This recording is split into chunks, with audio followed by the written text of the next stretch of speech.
In the wild, mysterious depths of Brittany, France, sits an old abandoned shack. Surrounded by ancient oaks and home to all manner of forest dwellers, it is here that we meet to share our stories.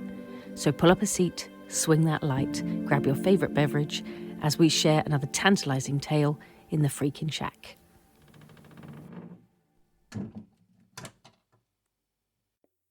Hello, listeners.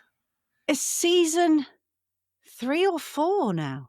4. God, I don't know. You're asking me questions that I just have not kept up with. I haven't been here for a while. You haven't. You've been, you sort of visited the shack. Yes. We did the shack visits. We did because I had to bring you in because of our little incident. Yes. Or incidents, actually. And if you haven't listened to the last 3 tales from the shack, then get on over there and do that, because you may need a little bit of backstory as to what is going on in the shack currently. Yeah. Because you never know whenever something might just pop up. Absolutely. So here we are, back after a busy summer that you haven't quite finished yet? Not quite. No, I have another couple of weeks and then that's it. And my workload has significantly reduced now. So right. Yeah. So we're back. I'm in the shack. You're not. I'm not. I'm out of the shack. But if and when we can get together again in the shack, well, then we will. Yeah, we will. But until then, we will do it remotely, and I will take all the flack in the shack. The flack shack or the shack flack? Yeah, the shack flack. I'm just going to check in remotely periodically. Yeah. Okay. Right. We are starting a new season, and it is based on cursed objects. Which is cool. quite interesting, considering how many cursed objects we had before starting this recording. Yes. We had I feel like there was a few cursed computers, microphones. Yeah. Yeah. The camera wasn't working. The microphone wasn't working. The browser wasn't working. I had to change browsers. So, yeah, we've been cursed completely this morning, and I'm blaming somebody close by. Yeah, the computer fell off its stand. I nearly dropped I have a brew that I haven't even drunk yet. It's just as well it's in a insulated cup. Witch's brew, does that count? Oh, yeah, that definitely counts. I love it. But we have actually, if I shift my something broke downstairs. See, you're cursed as well. Yeah, I feel like that's a bit of a thing. Yeah, I was just going to shuffle my camera over so you could see my other 2. Oh! Cauldron City. Yeah, that's a good noise I'll have to get rid of now. Yeah. Scraping across the desk. Sorry, my bad. It's fine. As Steph panned her camera around. So if you're just listening to this, which most people are, I say most people, someone came on the podcast Facebook page yesterday, and had a little moan and said, I wonder if anyone can give me any clue as to how I can build up my listeners, right? My community for my podcast. Because at the minute I'm only getting about 3,400 downloads every I was week. be damn grateful. And stop it. Stop it. I was in hysterics. We get about 20 if we're lucky. Yeah, and I'm grateful for every single one of them. Someone came on and actually said, excuse me, but I get 11. So, yeah. 3.4. So take your audience outrage and off with it. Thank you. Yeah. Shove it up your... Yeah. USB. Yeah. Shove it up your USB. Love it. Okay. So, yeah, I had a bit of a giggle about that yesterday. But we are growing. We now have 38 subscribers on YouTube. Ooh, exciting. How about that? Is one of them me? It might be me.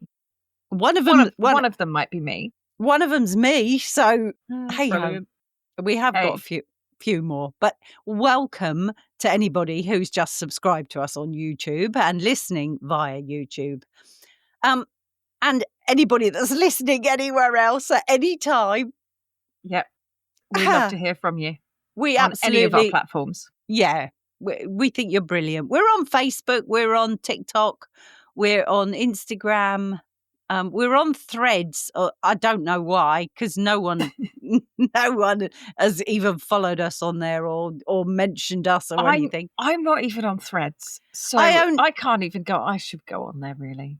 I only went on there because I was fed up with it coming on Facebook, and then I'd see an interesting little clip and click on it, and then I couldn't go any further. So I thought, I might as well put the freaking shack on. So I did. So that is on there. And we're also on Blue Sky, but no one talks to us on that either. So there you go. That's all right. Very few people talk to us anyway. We'll talk to each other. It'll be fine. Yeah. Please come we're not worried. Come talk to us. Right. New series. Today, we are stepping into a brand new series here at the Shack. It's been a long and very busy summer for both of us in different ways. Also, with some major events, and needless to say, our joke adoption that failed to be a joke. If you haven't listened to the last 3 episodes, please go back and listen to them. And all will become clear. Yeah, listen to like the last 3. Obviously, listen to the furthest one first, and then the second one, then the third one. I haven't. The second one is coming out this week. So the first one is still available as I speak now. But when you actually hear this, they will all be available. Sorry, there's a lot of banging and crashing coming through on my mind. Yeah, I can hear it. That'll disappear. Don't worry. We'll be as sweet as a nut when we go out, hopefully. Excellent. Right. Is that as sweet as a nut or just a bit nuts? Yeah, just a bit nuts. Fair. Always a bit nuts. Have you heard anything from Mortimer today, Steph? Well, I'll be honest. There's been a lot of stuff going on, and it's possible. I just think that, cursed objects might include a postbox, because my neighbour, bless him, we're calling him the Storm, and his name, I won't mention it here, but we're just calling him Storm name, because every now and again, every sort of 5-6 months or so, something happens. And last time he set fire to a tractor, and Rich had to run over and put it out for him, and then he had to come over and replace our fire extinguishers. And then, because he wasn't here, he left his keys in the tractor and left. And there was an electrical fault with the tractor, and it caught fire next to his hay barn and our house. Thanks. Anyway, put out, all safe, no problems, right? But he had to then sort that out. And now he's gone out in a different tractor, which he clearly wasn't aware of the size of, and has smashed our post box. And he came round yesterday and he went, "I'm really sorry, but I've hit your post box with the tractor." I was like, Storm name strikes again. Oh, well. And yeah, so the post box that we've got with the back opening and the front opening. The front opening's fine, but the back opening's like hanging off, and the sides are all buckled and twisted, so you can't close it anymore. And Rich has been out there with a hammer this morning. So arguably, is it him that's cursed or the tractor? Well, it was a different tractor, so I'm going with him. I think he's a cursed person. I think, anyway. Okay. So there's been a lot going on here. Whether or not it is the sort of influence of other beings or not, I don't know. Well, I'm thinking, I've not heard anything from Mortimer yet. Heard being the operative word. I'm not to say that it wasn't him that fiddled with the electrical stuff, made the browser not work. But I'm sure he'll show up when we are least expecting him. More than So, likely. yes, we will see. We're talking about cursed objects, this series, those strange items that seem to carry misfortune, tragedy, or just plain weirdness with them wherever they turn up. I nearly said turnip. Where they turn up. Where they turn up. Here. Turnip. So I thought what we'd do is start at the very beginning. Great place to start, gotta be honest. But we're going to start sort of, I'm going to move that because I'm going to have to turn the page. Turn the page. I thought we'd start simple. I appreciate that. Simple, of course. Anything more would be dreadfully ambitious for you both. Thanks. Appreciate it. Yeah, cheers. And he's not wrong. No, he's probably not, actually. Thanks. Thanks, Mort. Thanks, Mort. Your input is greatly appreciated. Yeah. So I'm looking at what even makes something cursed. Is it history? Is it tales of legends, myths? It may be sort of more like coincidence. So something happens and something else happens at the same time. I tend to see a lot more coincidence than I do anything else. So in any of this, anyone that's listened to us for a while will know that I'm the skeptic, right? I'm the one that nothing happens to. So as far as I'm concerned, I see a lot of coincidence in these kinds of situations. And I can usually explain things away to myself as just being, oh, it's just a thing, whatever. When they become a little bit more consistent, it's like, well, I'm having a harder time explaining that away. Yeah. So, or it could be the power of belief that gives these objects their sinister reputations. It's a bit like if you believe you can't do something, then you actually can't. But if you believe you can, you can. You can do these things. So there is quite a powerful thing behind that belief thing. I have a little mirror that was given to me by a teacher at school, and she probably has absolutely no idea that I have kept it and held on to it because it has become my special little item. And it's because on the back, it has a little bumblebee that just says, she believed she could, so she did. Yeah. And I love it. I love it. And it's been a bit of a motto for myself, especially going into everything I've been doing the last year or two. And that thing of she believed she could, so she did. Is just like, I love that. Yeah. I love that. Anyway, ancient cultures buried objects with the dead, or they warned that treasures carried protective spells. But who decided that touching or stealing or even owning something could bring disaster? It's that belief, isn't it, in what you're being told. And are lucky tokens, lucky charms and amulets and symbols linked to these cursed or unlucky objects? So we've got, unlucky objects. We've got things like, in this day and age, we've got things like ladders. I think that one came out of like reality. Yeah. In the sense of like, it's unlucky to walk under a ladder. Well, yeah, because somebody's probably up there painting and you're likely to get covered in stuff, right? Yeah. Or a paint started pot out as being dropped on your head. Yeah. Because someone's up there doing something, so don't be a dick, right? Yeah. Yeah. But where did it come from that you don't put new shoes on the table? Oh, yeah. What's that about? That's a big one. Now, I would understand if it was don't put shoes on the table. Yeah. Because you've been around outside and you don't want to put the bacteria and everything onto the table. That makes sense.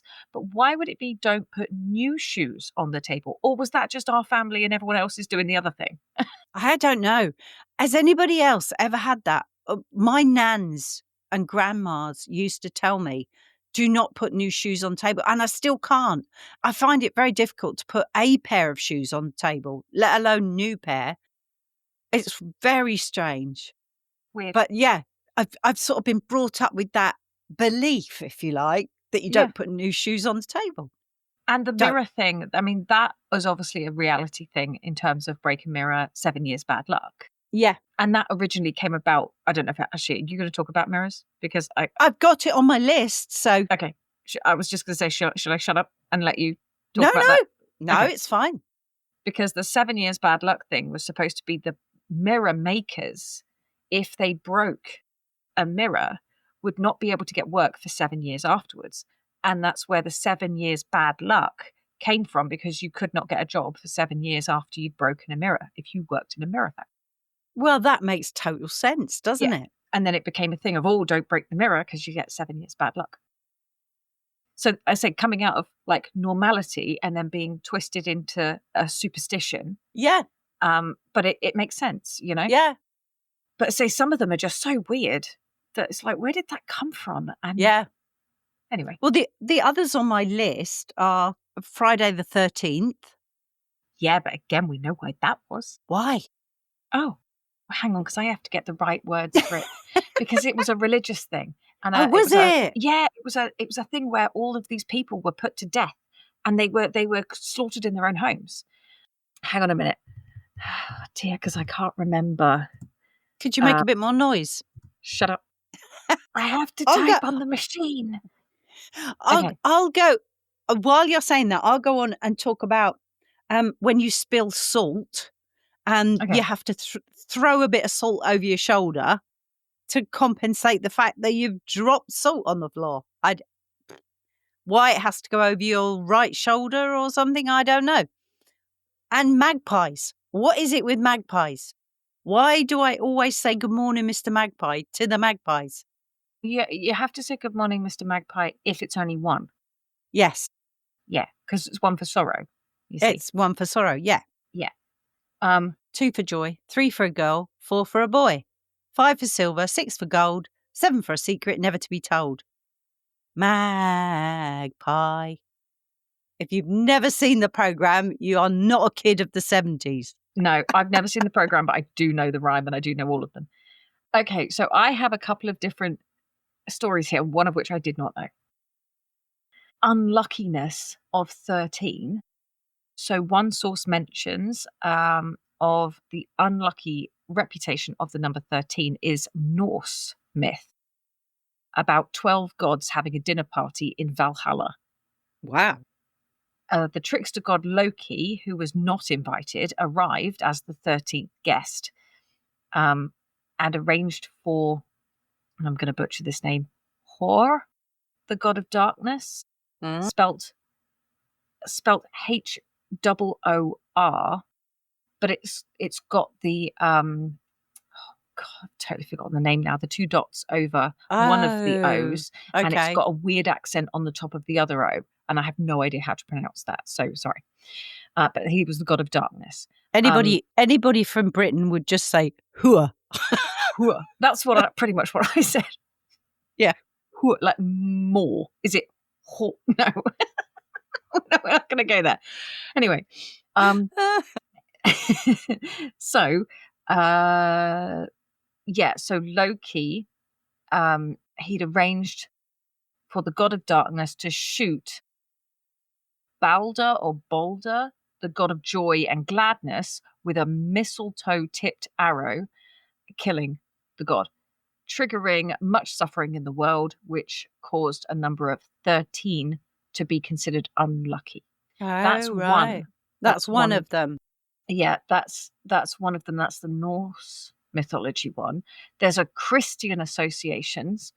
The superstition seems to relate to various things like the story of Jesus and the Last Supper and crucifixion, which there were 13 individuals present. Of course, yeah.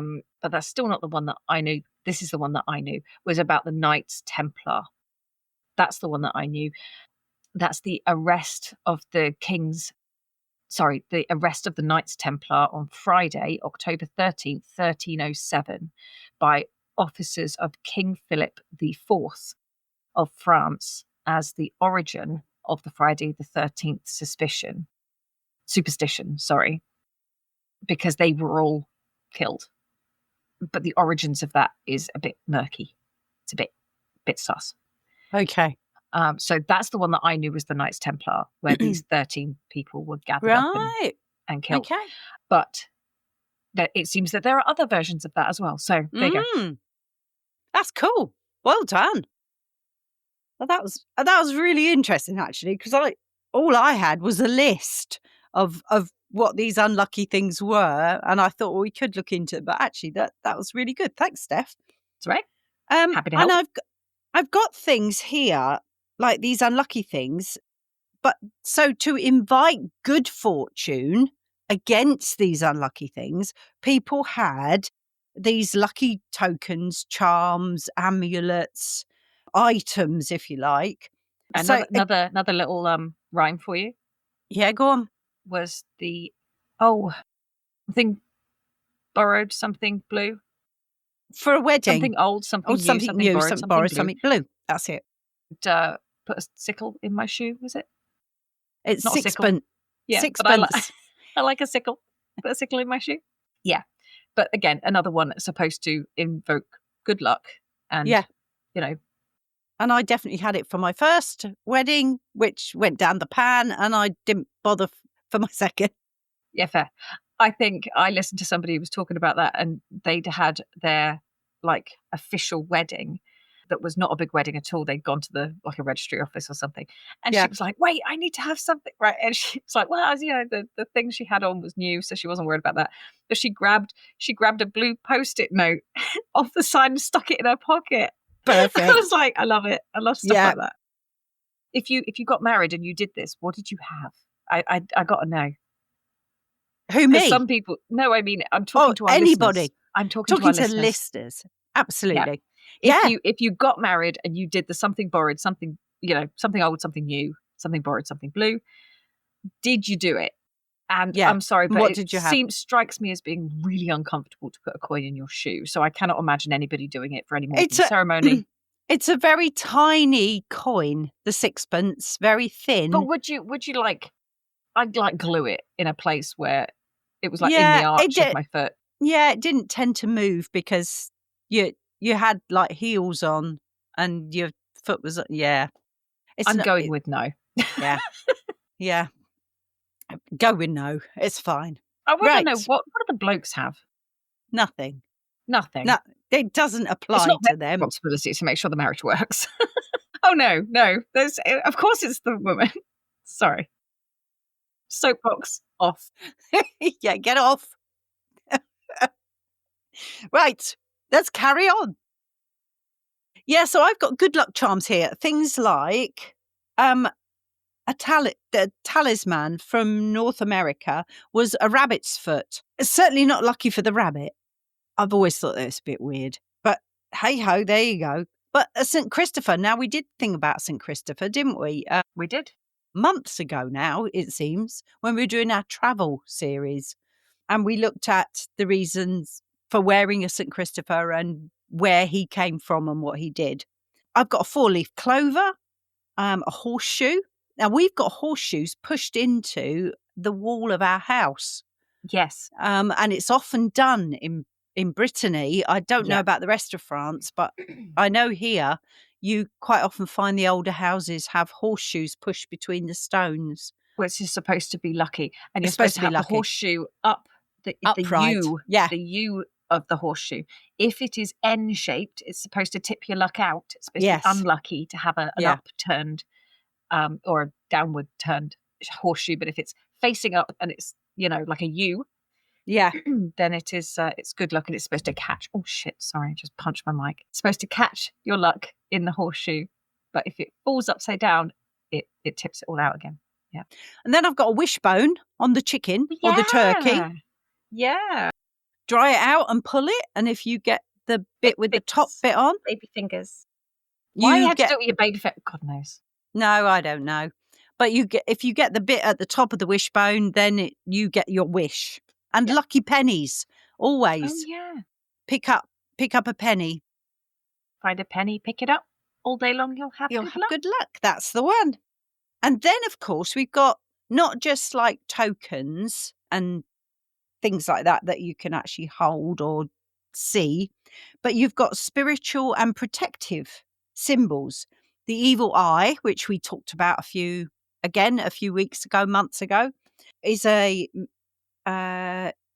it's called a nazar, and it was worn to protect against envy and misfortune. And then there is a Hamza hand, Hamsa hand, a Middle Eastern symbol of protection and blessing. Oh, And then we've got, I want one of these, I think it sounds so cool, a mojo bag. I need a mojo bag. Yeah. And it says it's an African American folk magic charm. And it's filled with herbs, stones, and spells. Oh, Yeah, that's what I thought. Ooh, that sounds cool. And then you've got the Eye of Horus, which was an ancient Egyptian symbol of eternal life. There are also nature-inspired talismans. Acorns. We got hundreds around us at the minute. They're all falling on Yep. the floor. It is a Norse symbol of potential and protection. Bamboo is a nature-inspired talisman in China. In Chinese culture, it symbolizes resistance and prosperity. And if you have ever tried to dig up bamboo, I mean, you can resistant is the word I'd use. Absolutely. And also, they use it a lot in their construction and things like that. They use it a lot because it's really flexible. So Yeah. it stands up to quite a lot. Yeah. But yeah, it's also an absolute shit to get rid of. Yeah, it is. That's if you've got the one that travels everywhere. There Yeah. are ones you can get There that are just ones, yeah, that that clump. stay in one place. Yeah. And then there's ladybirds, or ladybugs, as they're called, I think, in America. They are believed to bring good luck in many European cultures. I have also heard of if you pick up a ladybird on your finger and you blow it into the air, it's supposed to fly in the direction of your true love. Whether it actually is true or not, I have absolutely no idea. Now, the next one, I'm going to completely obliterate the name, the word. I am sorry to any of our German speakers. I tried to actually put it out. It's called an Amanita muscarig mushroom. Okay. It is a whimsical German symbol of good luck, like a clover. I see. But it is spelled Amanita, Amanita, muscarig, or carrier. It's an A, not a G. Sorry. Muscaria. Yeah. Muscaria. I mean, to be fair, you could pretty much take most of those letters out and pronounce it however you wanted, because I guarantee you're never going to get it right. It's just a good luck mushroom. A good luck mushroom. We'll go with that. Yeah. Because Then German is not my Yeah. strong suit. And then you've got lucky numbers. People have always got like a lucky number that they use when they do like lotteries and things like that. Yeah. Number 7 is considered a very lucky number in Western and Japanese cultures. It is also a very magical number. Yes. And we know that through the stories of Harry Potter because everything is 7. Everything is 7. 7 books. 7 books in the like real world of it there being 7 books, but also in the story itself. Oh, there's 7 Weasleys, there's 7 years at Hogwarts, there's Yeah. 7 loads and loads of 7s. 7 Horcruxes. Yeah. So there you go. So 7 is a magical number as well as a lucky number. Number 8 apparently is also a lucky number. It symbolises. It sounds as though somebody has a vacuum cleaner going in your house at the minute. There is no vacuum cleaner. I don't know what it is, but it is very loud. Is it? Yeah. It is currently the quietest it's been all morning in this house. So either Mort is doing his thing. Perhaps he's vacuuming.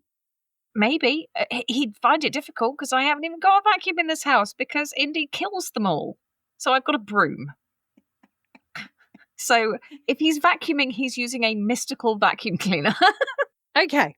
Well, that's maybe what it is then. That could be a thing.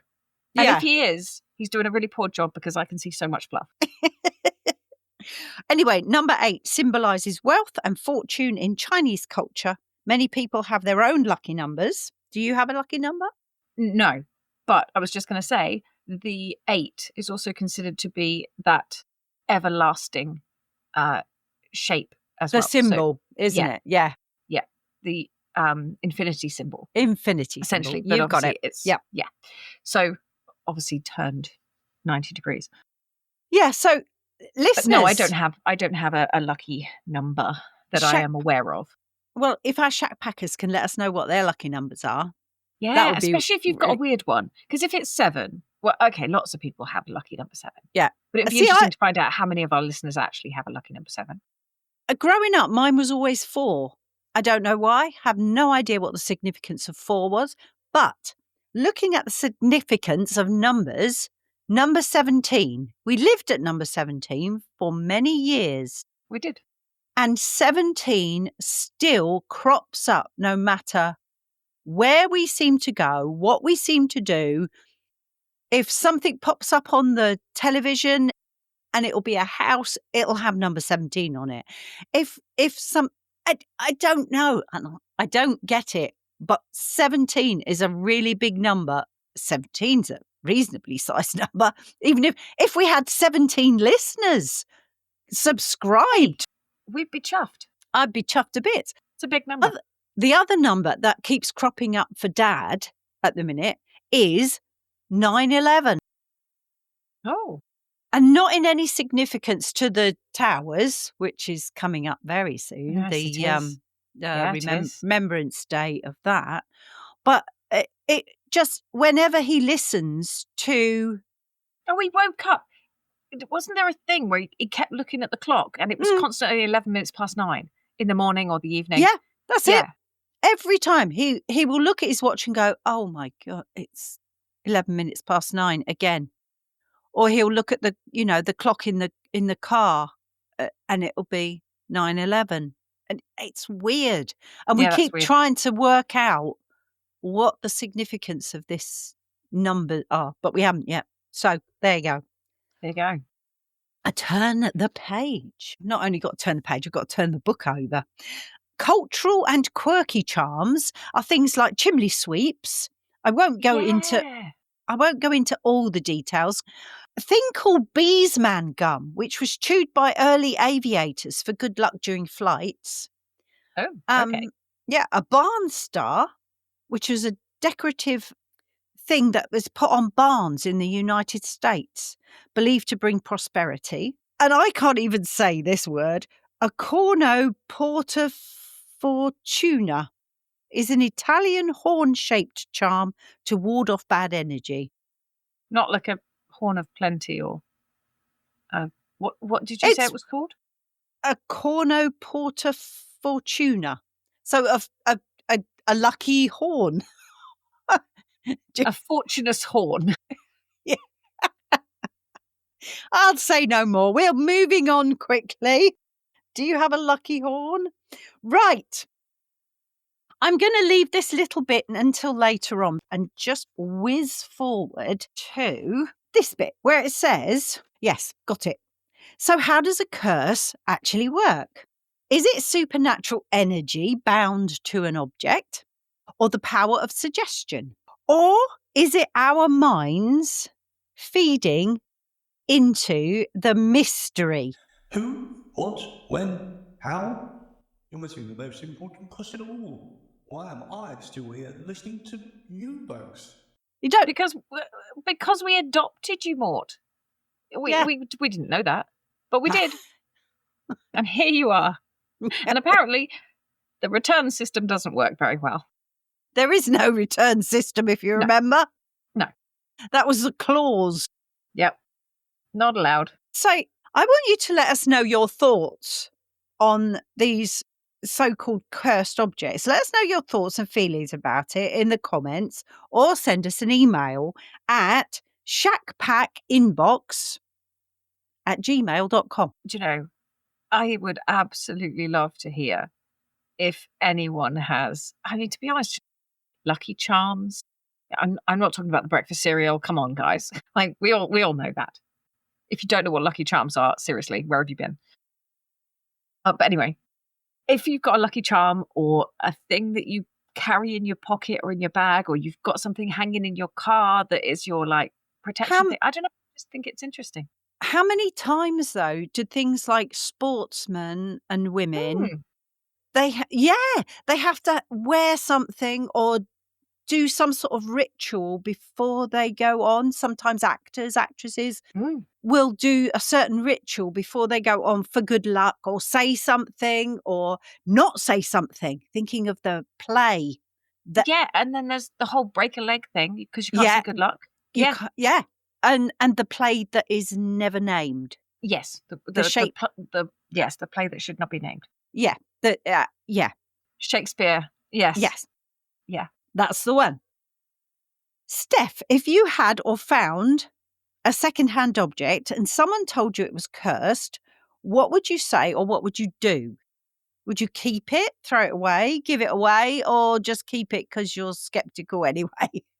I was going to say, because I have a paranormal podcast, I suppose, I think I would probably keep it because, one, I really didn't hold any particular belief in that. And if it did, it might make good content. Yeah. Might not bring it into my home. I might leave it in the other house. I'll leave it in the sheet and see what happened. And if the sheet burnt down, I'd get rid of it. Yeah, I'm not saying I'm not open to being convinced, you see. Skeptical, yes. Open Stupid, mind. No. Yeah. Well, I don't know if anyone listened to the story earlier on in the summer, and it's called the mirror, the cursed mirror or something like that. I can't remember the actual title of the story now, but that was where I went to a French brocante and bought a mirror that is now buried somewhere on our land, unmarked. That wasn't staying in the shack. Do you think cursed objects are genuinely dangerous, or are they more like mirrors and in the fact that they reflect our own fears and inadequacies? What is scarier, the object itself or the stories that people tell about it? Was that episode called The Mirror Man? It was called The Mirror Man. You are absolutely right. So if you haven't listened to it, go back and have a listen. Have any of our shack packers ever owned something that seemed unlucky or strange or downright cursed? Please send your experiences, your stories. We'd love to hear them. And maybe they could be included in one of our Tales from the Shack or even in one of our main episodes. Cursed objects, you say? I once owned a cursed teapot. It poured nothing but weak old grey for years. Positively tragic. Do you know, I would completely agree. Yeah. That is tragic. Yeah. I would definitely. definitely I'd be getting rid of that. Yeah. Thank goodness, Mortimer, you've got a proper teapot now. Yeah, you got rid of that one because that's not good. Do you know, the lady I work with, she is a glorious human being, right? I think the world of this woman. But she drinks the worst tea that I have ever seen in my life. It is like somebody has just taken a used tea bag that's been used for a week and then wafted it roughly at the mug of hot water and then thrown it away. Yeah. And that's tea. No, it isn't. No. The fact that you've got 4 tea bags in that mug and I can still very, very clearly see them and the water is barely coloured because you've been using these tea bags for like a month and a half. I don't know what she does. Heavens preserve us. But it's wrong. It's just wrong. It is wrong. Sorry, I interrupted Mortimer then because I was reading. He probably interrupted you. Yeah, I blame him. Mortimer, I blame you. This is most irregular. I didn't say it was your fault. I said I was going to blame you. There's a difference. That's unbelievably brave. I was just reading about a cursed chair. The chair of death. My goodness. Yeah. That may come up in a future episode. Oh, okay. It's exciting. That's all I'm going to say. Well, It's very exciting. Keep the information, because today's cursed object is linked to love. Interesting choice. Not one I'd recommend, but interesting. The idea of items being cursed because of love, rejection, betrayal, and grief is extremely common in folklore and fiction, of course. Very few are actually supported by any scientific evidence, unfortunately. Oh, turn the page. But emotions are powerful and can have a profound impact on those involved. But can these powerful emotions be absorbed by things, by items, causing that said item to have paranormal or supernatural properties? An idea about a cursed item stems from metaphor, because you're looking at grief, betrayal, and rejection that are incredibly intense emotional experiences. To imagine these intense emotions being carried by a tangible object is a powerful metaphor for how physically these emotions can wear us down and affect us. And I think when they talk about paranormal stuff in houses, they sometimes say the emotions inside a house can be absorbed into the actual fabric of the house. Well, And we talked as well about that aeroplane that went down and all the pieces that were used in other planes and how those planes then got the paranormal activity transferred to them. That's really interesting. That interests me because I can't rationalize it. Yeah. You know? And how when those items, when those parts were replaced, all of the stories and everything disappeared. Yeah.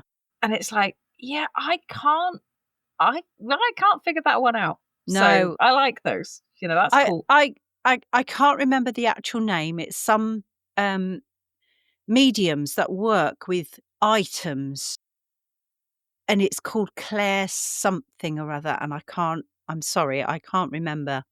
I'll see whether I can add it as a little highlight. Or I'll put it in the show notes. That's what I'll do. That's the easiest thing. I'll pop it in the show notes of what the actual Clair is called. But it is like clairvoyance. But this is where they pick up items and they can actually get messages from the owner of that item, or get feelings and thoughts about that person, which I think is fascinating. Looking at folklore, as we discussed before about good luck charms and talismans, they all come from many cultures. Cultures all around the world have stories linked to cursed objects. And in these, they are linked to unresolved emotions and tragedy. Folklore tales serve as a cautionary reminder of allowing emotions to become out of control and the consequences of our actions. So these little stories are actually like warnings, if you like, sometimes, of how to behave and how to manage your emotions. We have a desire for explanation when facing profound emotional pain. People often seek external explanations. Maybe it is an easier way to cope by externalizing it, by attributing the incident to a so-called cursed object. Yeah. And that leads us back to charms and rituals again. Love objects believed to be cursed. And I've got one this week because, like I said, I knew we were going to be doing a lot of talk around cursed objects. So it's called the Basano Vase. And it is a 15th century vase believed to be made of silver. And it is said to have caused the death of its owners shortly after they acquired it. It was, in fact, at the beginning, a wedding gift. Because of course it was. Of course it was. And then it turned into a cursed artifact. It is believed to be cast from solid silver in the 1400s as a wedding present for a bride, excuse me, I'll just have some A coffee. wedding present for who? A bride? A wedding present for a bride in a small village near Naples in Italy. On her wedding night, the bride was found dying, clasping the vase. In her final moments, it is said she cursed the vase, either intentionally or by the sheer tragedy of the incident. After her death, the vase was passed among family members. Yeah, turn the page. Each reportedly meeting an untimely end. Fearful, the family eventually hid the vase away. Some accounts say it was buried in consecrated ground or locked away in a secret place. In 1988, the vase resurfaced. It was found by someone who unearthed it and discovered a chilling note. Of course they did. They did. Assumingly within the vase, that said, and I don't know if this was written in Italian, I suppose it depends on who the last owner was, beware, this vase brings death. Oh, I was hoping they were going to say, this vase is cursed. And I've just got this thing in my head of that section, the scene in The Mummy, when he's like, he ain't happy with that, a good curse. This is cursed. That is cursed, No, this vase brings death. Despite the warnings, it was auctioned off for approximately 4 million lira. So it was still in Italy at the time. Or that would have been $2,300 at the time. I was just about to do that conversion if you hadn't done it. The vase or vase, of course, if that's your way of speaking. The vase passed through several hands, reportedly, to a pharmacist, and then a skeptical surgeon, followed by an archaeologist, and then another buyer. We don't know who. But what happened to these people? What? Shut up, Steph. It's going. Shut up. Each owner of the vase died mysteriously within months of contact with it. Oh, that's quite dramatic. Eventually, fear and superstition made it unsellable. And I've written in brackets, no shit, Sherlock. Yeah. I mean, how many times does somebody have to die shortly after possession of this thing? Yeah. For you to go, funny. Yeah. Like, I think maybe we'll smash this item to bits and bury it in a hole somewhere and pretend like it never existed. One family is said to have thrown it out the window where it almost hit a policeman. God. Before it was then returned by said policeman, I assume. Yeah, policeman. Did you not get the memo? They were trying to get rid of it. Yeah.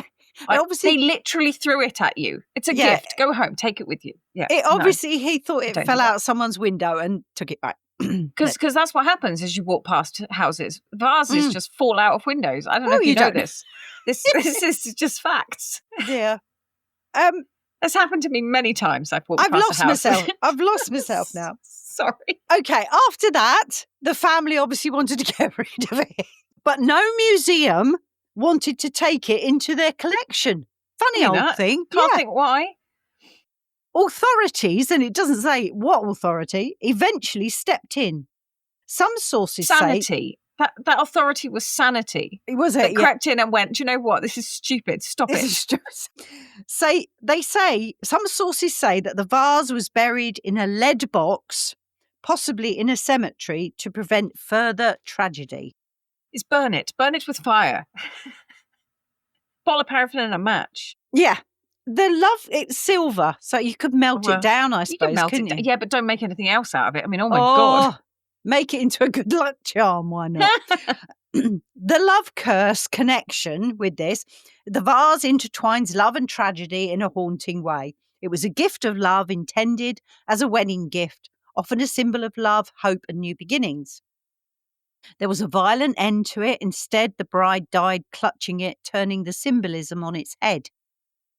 The vengeance, her parting words or prayer, cursed the vase and turned it into a harbinger of death, Wow. if you believe that. The legacy, each subsequent owner perhaps inherited not only an antique, but the lingering sorrow or vengeance. So, do you when we think say, sorry, no, yeah. Do you think the curse was born of grief or something darker, or your skeptic thoughts? okay, so my skeptic thoughts are this. I want to know how these people died, because if you bought the vase and then went outside and got hit by a runaway horse carriage, right? That's because you were stupid and you walked out in front of a runaway horse carriage. If you bought the vase and then just died of apparently natural causes that you had no issues with beforehand, then okay, yeah, that's weird, right? That's weird and coincidental until it happens several more times. But if you just I bought the vase, but I was 105 when I bought it and then I died, well, then, outside factors would suggest you were probably going to die anyway. Or I left the gas on in my house and my house blew up, right? But you did that. That wasn't, do you know what I mean? I need more information about how these people died. Yeah. Anyway, listeners, have you ever inherited or encountered something with a love story gone very wrong? Share your tales with us at the email. Turn the page. I love that. Share your information at. Hang on a minute. Let me just find the thing. Yeah. Yeah. I have mentioned the email already. You have. Yeah. And you mention it at the end of each episode anyway. And I think I'll probably mention it again. Okay. Skeptic notes, especially for you, Steph. Okay. While the story is rich in Gothic drama and poetic tragedy, historians note that no documented evidence, no names, dates, no verified deaths or confirmed provenance for the vase. There is none. There is no documental evidence of any of the deaths. It is all passed down. Yeah. Documental death. Yeah. Uh-huh. Okay. And many view it as a folklore which has been embroidered over time.